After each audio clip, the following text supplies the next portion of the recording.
Tonight on CTV News, wildfires heating up. The smoke now triggers that anxiety, that PTSD for so many people, not just from the village, but around the area. A community devastated by wildfires 4 years ago is under threat again. 2 First Nations reserves under evacuation order. We will remain vigilant because you never know when there's a thunderstorm where it will hit in the Okanagan. A tense time in Peachland. Residents forced out of their homes nervously watch the flames.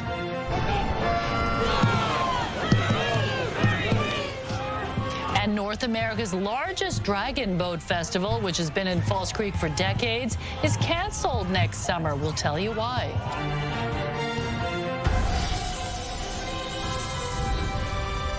This is CTV News with me, Jung Lee. Good evening and thanks for joining us. We begin with breaking news as the wildfire situation is ramping up across BC. The heat, dry conditions and lightning have sparked dozens of new fires, forcing evacuations and alerts. We're tracking several major fires on the south coast and the interior tonight. Let's start on Vancouver Island, where an out-of-control fire is burning near Parksville. Kevin Chirac is following this fire in the Breaking News Center. Kevin, what's the latest? The wildfire in central Vancouver Island, discovered overnight, is already estimated at just over half a kilometer in size, prompting officials to declare a state of local emergency. I just left work to come here to grab my son. Search and rescue came around, told us to evacuate. Packed up our stuff and ready to go home. People camping in the Cameron Lake Resort told to evacuate. Video shows the eerie embers burning and smoke filling the night sky. The Wesley Ridge fire, visible from Highway 4, is located between Port Alberni and Parksville. Officials believe it's human-caused and is showing no signs of slowing down. Several evacuation alerts are also in place for neighborhoods near the impacted area. This is a challenging fire for us. There are no immediate threats to any values or structures at this time, but the terrain will give us some challenges in terms of accessibility and safety for our crews. She adds, while conditions are dry, there is little wind. Good news to help slow the spread. Officials are urging drivers on Highway 4 to be mindful of firefighter crews working in the area. Mijung. Thanks for this update, Kevin. To the Fraser Canyon now, where evacuations are underway near Lytton as the Cantilever Bar fire burns out of control. It's threatening homes in several communities and shows no sign of slowing down. Our Penny Daflos has been monitoring that fire. Penny, what can you tell us? Mijung, just to give you an idea of how fast it's growing, at this time yesterday, the Cantilever Bar fire was 460 hectares in size. It is now mushroomed to a little more than 1,000 hectares. That is 10 square kilometers. Evacuation orders and alerts are in place, with members of the Lytton First Nation now forced from their homes. Residents have been posting alarming video and photos of the Cantilever Bar fire to social media overnight. It's burning south of the town of Lytton on the west side of the river. Several First Nations communities are there and are under evacuation alert. Lytton itself is safe for now, but it's deeply unsettling for residents who've barely begun rebuilding from the 2021 fire that wiped out the community. Fires have happened around here every summer for years and years and years. You know, last summer was probably one of the first in a long time we didn't see smoke in the area. What it is, though, it's since 2021, when the fire happened and people ran for their lives, the smoke now triggers that anxiety, that PTSD for so many people, not just from the village, but around the area. So there are now 51 wildland firefighters battling that Cantilever Bar fire with 4 helicopters and support from structural firefighters. The mercury hit 37 degrees in Lytton today, and there is a risk of thunderstorm tonight. That is not good news for firefighters. Yesterday, some 13,000 lightning strikes were recorded across the province, with dozens of new fires starting as a result. There are currently 100 active wildfires burning in BC. 2/3 of them were caused by lightning, Mijung. Okay, thanks for this, Penny. You bet. To the Okanagan now, where 400 families had to flee their homes last night when a wildfire in Peachland spread dangerously close to homes. More than half have just been given the green light to return, but 150 homes remain under evacuation order. CTV's Michelle Bernaro has that part of our coverage.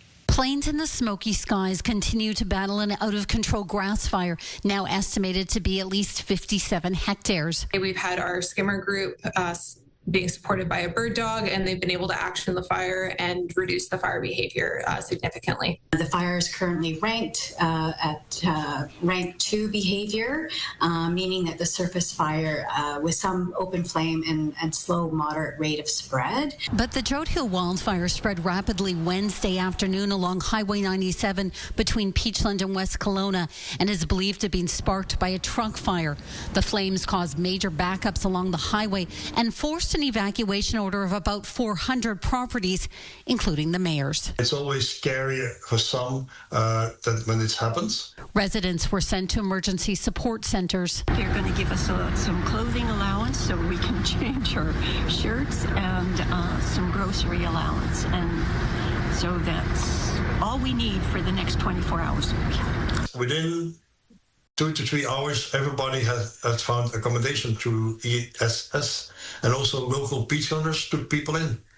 But Thursday afternoon, a positive development. We just received notice that a partial evacuation order has been downgraded to an alert. I think we're talking about 125 to 150 houses that will be still on evacuation order. And the other ones, around 250, can go home and are on an evacuation alert. He said fire retardant had been put down to protect the homes most at risk. We will remain vigilant because you never know when there's a thunderstorm where it will hit in Okanagan. There is a thunderstorm watch for the area and the potential for wind. That, combined with dry conditions, has the coordinated efforts between fire teams working hard to protect properties still at risk. Michelle Bernoro, CTV News, Vancouver. To Harrison Hot Springs, where the Bear Creek fire outside of town remains out of control. The last update shows it has grown to 90 hectares. Our Sinjin Alexander is in the resort town tonight. And one thing we noticed right away is that the smoke comes and goes. Sometimes you can smell it, sometimes you can't. The fire itself is over that way, and there is concern tonight that it's going to keep tourists away from town. And that is what we've been hearing throughout the day, like the owners of Karen's Cafe and Gifts, who are worried people are getting the wrong idea, that the wildfire has shut the town down. Oh, no. We're open. We're open, for sure. Everybody's open. When you have a business out here, most of the time we rely on the tourists to come out during the summer. Yeah. And if they don't come out, then that makes it a very difficult winter season. Yeah, we're definitely getting a lot of questions into our visitor center wanting to just clarify what areas are safe to come to, which includes the village of Harrison Hot Springs, and the rest of the Harrison River Valley is very much open for business. Now, the Bear Creek fire is expected to spread, and campers at some campsites have been told it's just not safe, but there is confusion. To be clear, so far, the fire remains far from town. We're a resort municipality, and obviously the lake is a big draw, and the big season for tourism is the summer. So the August long weekend is a big long weekend for a lot of businesses in town. You know, the 3-4 months is the most important time, and then the long weekends are the most important of those times. Now, we're told there was a lot more smoke yesterday. Some people said they could actually taste it. If you are thinking of coming down, just check ahead. Sinjin Alexander, CTV News in Harrison Hot Springs. And for all the latest wildfire news around the province, download the CTV News app. You can also scan the QR code at the bottom of the screen to link to us online at ctvnewsvancouver.ca. The City of Vancouver is backtracking on plans to host a Lapu Lapu benefit concert this year in response to feedback from the Filipino community. In a statement today, Mayor Ken Sim said the city is now planning to hold the event around the one-year anniversary of the April 26th attack. He emphasized that the event should reflect the voices, needs, and spirit of those it is meant to serve. The city had faced backlash for not consulting the Filipino community on its original plan to host a memorial event in June at Rogers Arena. Speed and alcohol are believed to be factors in an overnight crash in Abbotsford that left a motorcyclist dead. Highway 11 near Township Line Road was closed for hours after the collision around 1:30 a.m. Police believe the motorcycle rear-ended an SUV, causing both vehicles to lose control. The motorcyclist died on scene and the other driver was treated for non-life-threatening injuries. Police say it's part of a growing trend of impaired driving that won't be solved by enforcement alone. We need drivers to make great choices before getting behind the wheel. There should be zero excuse for traveling impaired. There are so many options out there, from ride-hailing services to taxis to planning a safe ride home. We should not be attending these collision scenes that we're seeing out there in our communities. Abbotsford police say they have already removed 700 impaired drivers from the roads in 2025. That's compared to just over 800 for all of the previous year. Extortion is on the rise in Surrey. Police data has uncovered a shocking trend, an increase of extortion calls plaguing South Asian business owners. And as CTV's Dimitra Maragos reports, the opposition is calling on the NDP government to do more to help police solve the crimes. Scars from an extortion call still visible on Satish Kumar's business. They did a big damage to the property. Kumar says after his business was targeted in early June. I got lost after that. The calls haven't stopped coming in. Yesterday I got an extortion call too. This is not a new problem in Surrey or in Canada. The Surrey Police Service says earlier this year they were investigating 10 extortion cases. One is one too many. But in June, it spiked. 26 is alarming. Police say part of the uptick in traditionally underreported extortion cases could be due to people being encouraged to report these crimes through their new tip line. It is very, very concerning that there isn't much being done on the crisis. But the BC Conservative Attorney General critic says this uptick in extortion reports is much bigger. The crisis was getting out of hand, and nobody was really talking about it. Cooner on Thursday penning an open letter critiquing the Attorney General and the NDP government about the growing number of extortion cases in Surrey. Our police services are doing a good job, but the provincial government has been missing. Adding he's calling for more resources to investigate these crimes. You can't just leave a community on their own. Cooner says as a member of the South Asian community, this impacts him personally and professionally. This is affecting a certain segment of the population that are entrepreneurs, and they employ a lot of people in the community. And adds, I see that more can be done. As a business owner in Surrey, Kumar echoes Kunar's remarks. The government are just sleeping. Dimitra Maragos, CTV News, Surrey. A woman has been found guilty of manslaughter 3 years after stabbing a stranger to death in Yaletown. Vancouver police say 37-year-old Lindsay Scott was convicted last week following a jury trial in which mental illness and drug use were determined to be factors in the crime. The random, unprovoked stabbing happened July 11, 2022, near Smythe and Homer. The victim, Justin Mormon, was 29 years old. Scott faces 6 years in jail, 3 years probation with mandatory psychiatric treatment, and a 10-year firearms ban. With violence amongst young people on the rise, Abbotsford police are stepping up enforcement. It comes after several street fights and robberies and a tragic murder earlier this year. CTV's Ben Nesbitt has more. Billy Ledoux was just 15 years old when police say he was stabbed to death in Abbotsford's Larch Park in May. His death, a tragic example of an issue authorities say is on the rise in the city. Often we are seeing youth out in the community congregating together, getting into trouble, making poor decisions. Through the first 6 months of the year, Abbotsford police say they've seen a 29% rise in violent crime among young people compared to the same time frame last year. We've seen more street fights, street-style robberies. To address the issue, the department's youth squad is making regular home visits to teens considered at risk and teaming up with community partners, including local liquor stores and police across the Lower Mainland, to share information and coordinate their efforts. The strategy is there to curb that violence, to maintain public safety throughout Abbotsford, and send a message that this is not tolerable. Advocates say this issue stretches well beyond Abbotsford, especially when it comes to organized crime.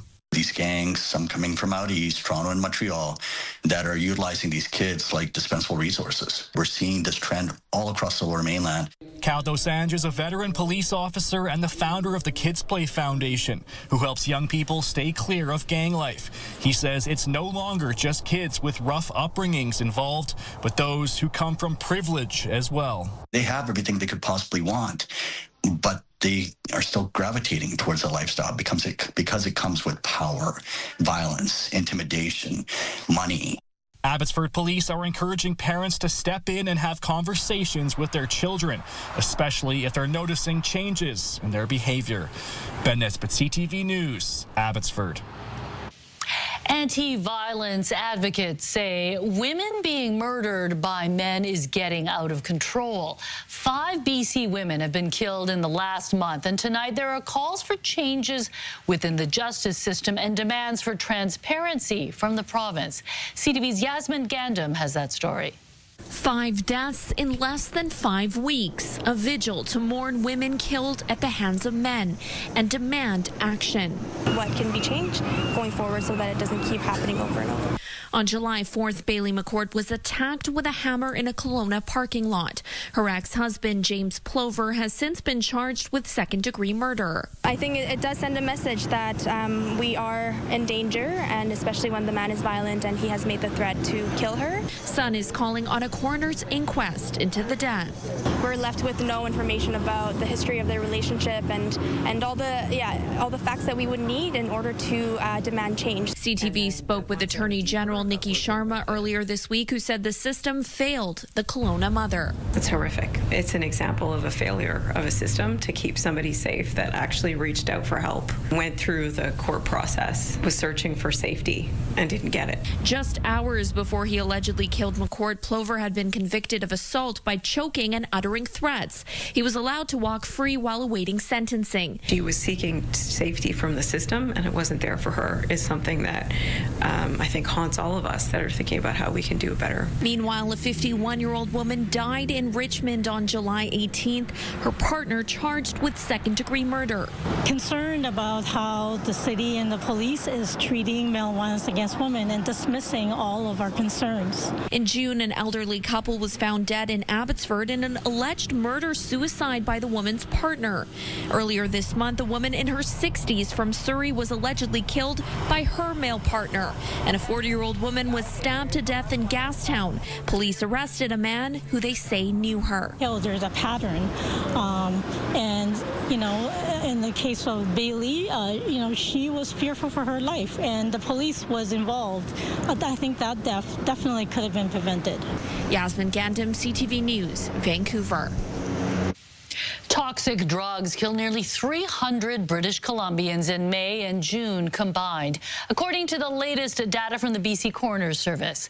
The findings show 145 people died in May for a daily average of 4.7 deaths. Another 147 people died in June. The Coroner's Service says fentanyl continues to be the most common cause of death, while the number linked to carfentanil is on the rise. It also announced it has begun collecting data on the occupations of the deceased when possible. We're learning more details about FIFA and the fallout it's already having. Organizers say one of Vancouver's largest festivals won't be going ahead next summer. CTV's Isabella Zaffarisi joins us live from Southeast Falls Creek with the details. Isabella? That's right, Mijang. One of the biggest festivals that takes place every year on these waters right behind me won't be happening next year. We'll have more details as to why coming up after the break. Let's go back to CTV's Isabella Zaffarisi, who's live for us tonight in Southeast Falls Creek with news. A major festival is not going to happen next year. Isabella? That's right, Mi-jung. The Concord Pacific Dragon Boat Festival that happens each year in June right behind me on these waters won't be taking place next year. It's a huge blow to the organizers, they tell me. Dragon Boat BC says that they've just recovered financially from the pandemic and they don't know whether they're going to be able to withstand this. The Concord Pacific Dragon Boat Festival has been around for 3 decades. It's one of Dragon Boat BC's largest events, held every summer in False Creek. But organizers say it's cancelled next June because of FIFA, causing a massive financial hit. For us, FIFA represents a second COVID. Financially, it is a very significant impact to our operating structure. I mean, we are a nonprofit. We do all these great events, but at the end of the day, we still need to pay our bills. Dominic Lai with Dragon Boat BC says the festival can't operate because part of it will be located within a security zone used for the soccer tournament. The second is the event exclusion timeframe, and that runs from our understanding 2 weeks before the first event to 2 weeks after the last game. Organizers say they've been working with the province and city since 2022 when FIFA was announced, trying to figure out what the impact would be on the event, but say that's been challenging. We've tried working with everyone throughout this process, but we've also been getting inquiries from our racers, from media outlets, and so we just needed to be able to say this is what's happening and present it in a way that updates everyone. I think there have been concerns about it for several months, and but I only found out today that it's hit a crucial point where it's unlikely to go ahead. Vancouver City Councillor Lucy Maloney adds she'd like the city to work with the province to find funding. The province tells CTV News it is aware that the event has been impacted by the tournament. It adds that it can appreciate how challenging this is for organizers. Dragon Boat BC tells us they believe other organizations will be in the same situation. Mi-jung? Thank you, Isabella. That's too bad. Yeah, Hopefully you're a dragon boater. Yeah, and I have been in the False Creek for the festivals. Hopefully they can figure out something, a plan B, maybe a different time. Yeah, hopefully they can move it to earlier June or something like that. Yeah, we're probably going to hear a lot more of the impacts of FIFA. Right now, our province is concerned about wildfires. Yes, we're hearing the impacts already of wildfires across the province. 3 notable ones that we've been reporting since 5 o'clock. So here's a look at the current conditions right now. So the Cameron Lake fire, we're still sitting at 29 degrees, winds from the south-southeast at 15 kilometers an hour. A mix of sun and cloud right now. Lytton, it's a scorcher, 36 degrees, calm winds right now under sunny skies, but we are keeping an eye really in Peachland, sitting at 31 degrees right now, under a thunderstorm watch. Right now, we are seeing winds gusting at 46 kilometers an hour, so that's fanning the flames. We are keeping an eye on lightning strikes, and we are hopeful that the rain will definitely help out the wildfire situation. For us along the south coast in Metro Vancouver, as we head through the overnight, things will cloud over. A mild 15 degrees into tomorrow will start off cloudy, but it does clear up under a mix of sun and cloud. We'll see a high of 24. CTV Weather brought to you by Expedia Cruises. Make the most of your next trip by booking with those who've been there. Visit expediacruises.ca. And a cool down on the way as we head into the BC Day long weekend. I've got those details coming up, Mi-jung. Yeah, can you believe it's August? No, I cannot. I think we say this every month. We do. But I feel that every month, yes, right? Same here. Okay, thanks, Anne. Well, Donald Trump signs an executive order hiking tariffs on Canadian goods to 35%. BC's softwood lumber industry says hundreds of jobs will be lost. Also ahead. There's a moment where we thought we were going down, so I'm, still shaken about it. It was very scary. Terrifying turbulence. An extremely rough flight had some fearing the plane was about to crash. Dozens not wearing their seatbelt were sent to hospital. The story ahead. U.S. President Donald Trump has signed an executive order pushing tariffs on Canada to 35%. It doesn't impact goods that fall under CUSMA, the Canada-U.S.-Mexico agreement. The new rate goes into effect tomorrow, which is also the deadline for a new deal. The White House says Trump found it necessary to increase the tariff in response to Canada's continued inaction on fentanyl and retaliatory tariffs. Prime Minister Mark Carney has said he'll only make an agreement that is good for Canada and that a deal might not be possible before the deadline. Thousands of British Columbians work in forestry, an industry already suffering a major blow from U.S. trade. Now the U.S. is slapping significant new duties on Canadian softwood lumber, which could cost hundreds of jobs. CTV's BC Bureau Chief Andrew Johnson reports. As the fresh wood piles up at this BC lumber yard, management is mulling cuts of a different sort. We're taking it here day by day right now. We're just seeing how our customers are reacting to these unfair duties, and likely it's not going to be good. Harm Binning says this operation is far from alone, being forced to reassess its future after the U.S. decision to nearly triple anti-dumping duties on Canadian softwood lumber and additional duties expected next week. 35% on lumber going across the line is just ridiculous. There's over 250 small manufacturing family-run companies like us in BC. It's going to kill thousands of jobs. Potentially raising prices on Canadian product far beyond what their biggest customers are willing to pay. The wood being sorted and prepped for distribution here in Abbotsford. This is Western Red Cedar. It's destined for countries all over the world, including China, India, and Australia. But most of it, 65%, will be shipped to the U.S. The U.S. lumber industry is applauding the move to penalize Canadian producers, arguing they engage in predatory pricing and receive unfair government subsidies. Independent processors on this side of the border accuse the Americans of pure greed.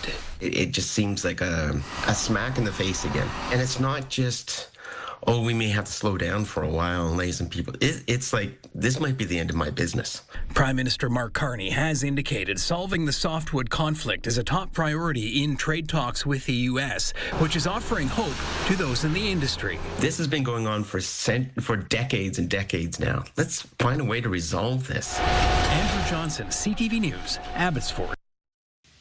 A Delta flight traveling from Salt Lake City to Amsterdam hit severe turbulence last night, sending 25 people on board to hospital. One passenger says she was terrified the plane was crashing. If you didn't have your seatbelt on, everyone that didn't they hit the ceiling and then they fell to the ground. And the carts also hit the ceiling. And it happened several times. So it was really scary. There's a moment where we thought we were going down. So I'm, still shaken about it. The flight was forced to divert and landed safely in Minneapolis. Ambulances met the plane on the tarmac to take 25 of the 288 people on board to hospital. Most have since been released, and the incident is now being investigated. A U.S. billionaire is joining the flock of high-profile Americans fighting to keep hundreds of BC ostriches from being culled. Also ahead. The pressure is on. Small businesses are closing left, right, and centre. The Buy Canadian movement isn't enough to keep local breweries alive. The industry is pleading with the province to change the tax system so it doesn't favor multinational giants. Ahead. BC's craft brewers are making a desperate appeal to the provincial government over the issue of taxes. They claim large-scale multinational companies are getting a better deal than local producers. 20 BC breweries have already closed their doors this year. Here's CTV's Martin McMahon. If we don't act on this, you will see breweries close in this neighborhood. Main Street is home to some of BC's most celebrated breweries, including this one, which shares the same name. But like much of the industry, it's in a keg full of trouble. The pressure is on. Small businesses are closing left, right, and centre. We're part of that equation through whether it's the restaurants, whether it's the breweries. Everybody's suffering right now. The industry is making a public appeal after extended talks with the province, saying 20 breweries have closed in the last year. I deliver the keg. I make the beer, I buy the ingredients, and then I give the government $20 for the privilege. That's how we feel about it. Brewers want the province to adjust a tax system it says favors large multinational companies over the little guy. And they're paying more than per liter than the world's largest breweries. We're talking about the #1 largest brewery in the world, the #5 largest brewery in the world, and the #24 largest brewery in the world. Beyond tax issues, brewers are dealing with uncertainty related to the trade dispute with the U.S. So aluminum goes down, gets made into a can, comes back up. I'm not exactly sure what that price change is. It's, by the time it gets turned into a can, it's a penny. But that's exactly how we operate. We operate on pennies. We worry about the cost of a can, the cost of a label, the cost of a lid, the cost of a tray that it goes into. The BC Liquor Distribution Branch is reviewing the markup structure, but that work has been paused due to the trade dispute. And while it says the work will resume, there's no timeline. Regardless of what the BC government ends up doing, I can think of at least one way you can help your local brewery this long weekend. Martin McMahon, CTV News, Vancouver. A U.S. billionaire has joined the fight to save a flock of ostriches at risk of being culled over avian flu concerns. The Canadian Food Inspection Agency ordered nearly 400 birds at Universal Ostrich Farms in Edgewood to be killed following an avian flu outbreak there last winter. The owners say they've taken on more than $500,000 in legal fees as they battle the order in court. Now, a U.S. grocery titan is vowing to help cover those fees. To slaughter them like a bunch of chickens, a bunch of poultry, it just horrified me. I will find out what was necessary, and I'll lobby some of my friends to write a check. He's already recruited some high-profile help to pressure the Canadian government, including U.S. Health Secretary Robert F. Kennedy Jr. and Dr. Mehmet Oz. The culling controversy has divided the local community, with some neighboring farms fearing their animals will be infected. A ruling on the farm's appeal of the culling order is expected any day now. The city of Surrey is celebrating the completion of a major road upgrade project as it officially opens the newly twinned Nikomekel River Bridge. This bridge is part of a $44.4 million upgrade to 152nd Street, one of Surrey's busiest and most important north-south routes. The new crossing on King George Boulevard has been in the works since summer 2022. It replaces the Timber Trestle Bridge and the defunct Bailey Bridge, increasing capacity in the busy corridor from 3 lanes to 4. The bridge is also earthquake and flood resistant and includes paths for walkers and cyclists.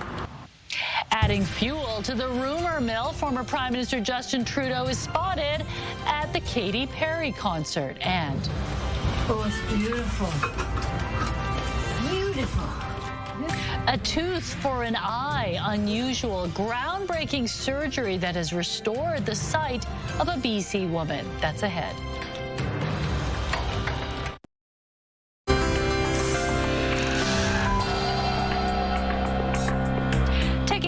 Today's markets, the Canadian dollar is sitting around 72 cents U.S. Oil is down to around $69 U.S. a barrel. Gold saw a $24 drop. On the stock market, the TSX lost 110 points and the Dow Jones lost 330 points on the day. A Canadian successfully knocked back a few cold ones on his way to setting a new world record. Runner set! Chug! Ran there quickly. Ontario's Corey Bellamore won his 5th straight beer mile world classic, breaking his own world record. Bellamore drank 4 beers and ran 4 laps in a time of 4 minutes and 27 seconds. Is anyone surprised that a Canadian is the king of mixing athletics with beer? Oh, my goodness. Both those things on their own are kind of challenging, but to put them together, I don't know. And to break a record, he must have a very rigorous training schedule. Drinking beer and running at the same time. It's an odd training schedule. Right? He's won it 5 times in a row. So oh my gosh. Congratulations to him. Definitely not me, and I wouldn't be able to do that. All right, let's take a look at our forecast now. It is pretty nice out there for us on the south coast. We're enjoying mix of sun and cloud. Different story. It's still hot, very sunny for the central interior and southern interior. There is a thunderstorm warning in place for the southern Peace River region as well as Muncho Lake. You're looking at heat warnings still for the Peace River region and Fort Nelson, with temperatures reaching about 32 degrees into tomorrow, upwards of 34 degrees for the central interior. Fraser Canyon as well as Okanagan Valley, West Kootenay area, you're looking at temperatures reaching 38 degrees. And these warnings should ease as we head into tomorrow, and they should lift by tomorrow as well. So there's a line of active weather, as I mentioned earlier, for the southern interior, stretching all the way to the central interior and for the Peace River region, and that will continue through this evening into tomorrow. So fire danger rate is in effect. Extreme for parts of Vancouver Island, the mid and southern tips of Vancouver Island, parts of the Fraser Canyon as well. But for the south coast, we are at moderate risk right now. Heading into tomorrow, a chance of afternoon thunder showers once again for the southern interior and central interior. Your provincial forecast at the bottom of your screen. Early morning cloud coverage for Port Hardy clears up quite nicely with 19 degrees. You'll warm up to 26s under mostly sunny skies for Campbell River and Comox. Early morning drizzle for Tofino before it clears out of the way with a high of 16 degrees. Partly cloudy skies from Port Alberni right down to Victoria with temperatures between 20 and 29 degrees. You'll warm up to 24s for the Sunshine Coast. A touch hotter up the Sea to Sky Highway, 26 for Squamish, 29 for Whistler. You'll see increasing cloud coverage through the afternoon. And for us across the Lower Mainland, 24 degrees near the water, 25 further inland. We'll start off cloudy and then it clears up. Mostly sunny skies to kick off the BC Day long weekend on Saturday with a high of 24. And then a cool down for Sunday for the Pride Parade, 22 degrees under a mix of sun and cloud. Holiday Monday, we'll see a high of 21. Clouds over on Tuesday, clearing up on Wednesday. And then Thursday, we're hoping for a chance of showers in the morning before drying up in the afternoon. CTV weather brought to you by Expedia Cruises for air, land, and sea vacations. So finishing off July and saying hello to August tomorrow, still very dry. Yeah, and we're still watching all those the thunder lightning warnings. Yes, for the interior, yep. Okay, thanks, Anne. A Victoria woman is now able to see her loved ones' faces and take in the sights of her city 11 years after going blind. It's thanks to a rare procedure called tooth and eye surgery. CTV's Anna McMillan has a story and a warning. It includes a few medical images. It's a miracle. The miracle of sight after 11 years without it. When I compare it to, being blind, that's it's pretty fantastic. Good for you, Gail. No, good for you. Thank you. Gail Lane is thanking the doctor who performed the surgery that restored her vision. It wasn't take off the bandages and, oh my God, I can see. It was gradual. The 75-year-old Victoria woman says it started with light and movement, and now she can see her loved ones' faces, including her partner Phil, who was blind, and his guide dog. They were kind of frozen in time for the last decade for me, so they were more afraid of me seeing them than I am of seeing myself. An autoimmune disorder stole Lane's sight in 2014. We last spoke to her in March after she'd undergone the first of 2 surgeries to get it back. It's very science fiction-y in my mind. The procedure is called tooth and eye surgery. Doctors in Vancouver removed one of Lane's teeth, fixed it with a lens, and sewed it inside her cheek, where it grew connective tissue for 3 months.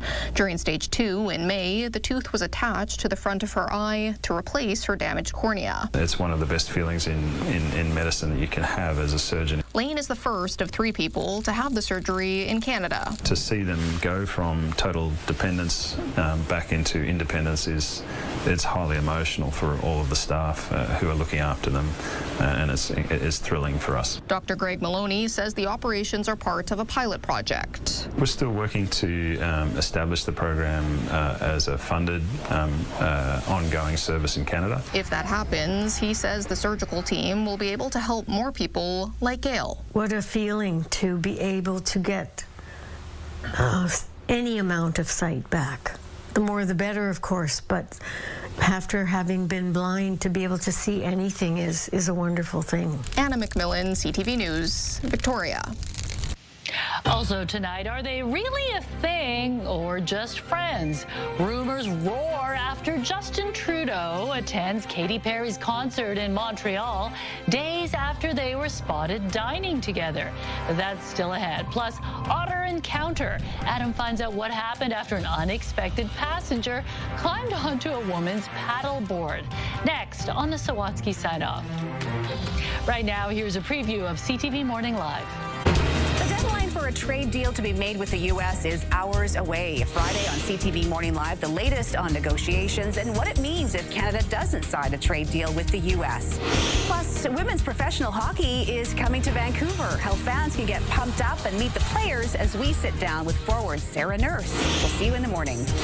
News, weather, and traffic. It's everything you need. CTV Morning Live, weekdays 6 to 9.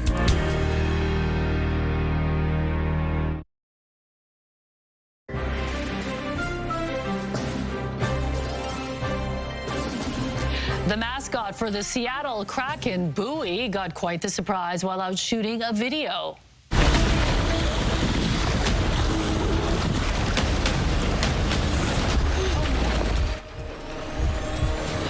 Ooh, while doing some fly fishing with one of the players, a bear came out of the woods to crash the video. The bear didn't seem to like Bowie's look as it approached the group, scaring the mascot and everyone else out of the water. On Bowie's X account, it says no trolls or bears were hurt in the making of the video. Wow. Did you hear the bear growling? No. Yeah, the grizzly bear was growling. I would have moved a little quicker than that. I would have growled at that troll as well. I wasn't sure what it was. Can you imagine if the Canucks mascot Finn was in there? Oh, jump right in. Come on. Okay, well, the rumor mill is buzzing after a very notable fan, a former prime minister, was spotted at last night's Katy Perry concert in Montreal. Justin Trudeau was in the crowd at the Bell Centre Wednesday night, taking in the pop star's Lifetime's tour stop. It comes just days after the two were seen having dinner at a posh Montreal restaurant. TMZ posting this video of Trudeau and Perry, who recently split from her husband Orlando Bloom, sharing a meal before going for a stroll, sparking dating rumors. Do you think? Do you think they're dating? Good for them, if it is. I think so. Looks like it. He looks smitten. Yeah, he does look smitten. doesn't he? But you have a theory too. Music industry contacts. His son. For Justin Trudeau's son. What's their couple name? Would it be Katie? JD? Katen. Katen. Okay. Okay, Kevin, what's coming up tonight? Well, Mi Jung, more changes coming to Vancouver pools, including extended hours and discount prices. But some members of the Vancouver Park Board aren't satisfied. We'll hear from one Park Board commissioner at 11:30. Plus, we are following the wildfire situation across BC. Here's a look at air crews battling the out-of-control wildfire near Cameron Lake on Vancouver Island. Latest update shows there are 106 active wildfires in the province. That number is up more than 30% since Monday. We will bring you the very latest at 11:30. Yeah, we've seen just a dramatic increase in the last couple of days. Yeah, big time. Okay, thanks, Kevin. Some quality time between two sisters turned into a wild experience when a charismatic critter decided to join in on their fun. Adam has more on the rare encounter and reaction in tonight's Sawatsky Sign-Off. When Joanie Paquin was walking towards the water that day, she was preparing to paddle with just one passenger, her visiting sister. I've been living here for 12 years, and it's my first time I actually saw a sea otter. Which means that spotting these two sisters on their paddleboard was also a first for this sea otter. So I think both the otter and us were both curious about each other. Curious, but then charismatic, seemingly putting on a performance for the sisters. It was very adorable, and we felt really privileged. Until the otter's actions made Joanie feel very cautious. Slowly started to make its way toward us. But before the Jaws theme could even begin to play in their heads, the otter was attempting to climb on board. So I kind of pushed it away a little bit with my paddle, but it was very persistent. Perhaps it was being chased by a predator, Joanie thought. but there were no orca to be seen. It showed no sign of stress. Seemed pretty happy, just doing its things. And its thing, Joanie says, was catching a ride and being cute. It was just there at the end of the board, living its life. Before posing for a photo with their surprise sisters. Of course, we were really excited about it, but, you know, a little uncomfortable too. So Joanie started paddling back to shore, aware her passenger was a wild animal. And although she had never encouraged the contact, let alone try to feed it, the otter stayed the whole way, more than 5 minutes. It was just enjoying the ride. After it eventually disembarked on its own, Joanie posted her otter encounter online, inspiring tens of thousands to respond and many to share photos of their own experiences ferrying animals, ranging from squirrels to copperhead snakes to pregnant monkeys. And like Joanie and her sister, all grateful for their unexpected passengers. It was very, very special. I mean, it's something we will never forget, and it was magical. Adam Sawatsky, CTV News, Langford. How adorable. I know you paddleboard. Yeah, with a land dog, not a sea dog. I want that. That's my dream. That's amazing. One day, maybe an otter will jump on. Hopefully, fingers crossed. All right, let's take a look at our scenic snapshot for tonight. I know you like this, Meej. A patriotic picture of friends cycling across Prince Edward Island. Thanks, Bill, for sending this in. He's from Richmond. And if you want to see your scenic snapshot here, email us at scenicsnapshot@ctv.ca. Beautiful. So it's not that people across the country are watching us. Some are. They're going on vacation. But he is on vacation. Okay. All right. Thanks, Ann. Kevin's back at 11:30. Thanks for joining us. Good day.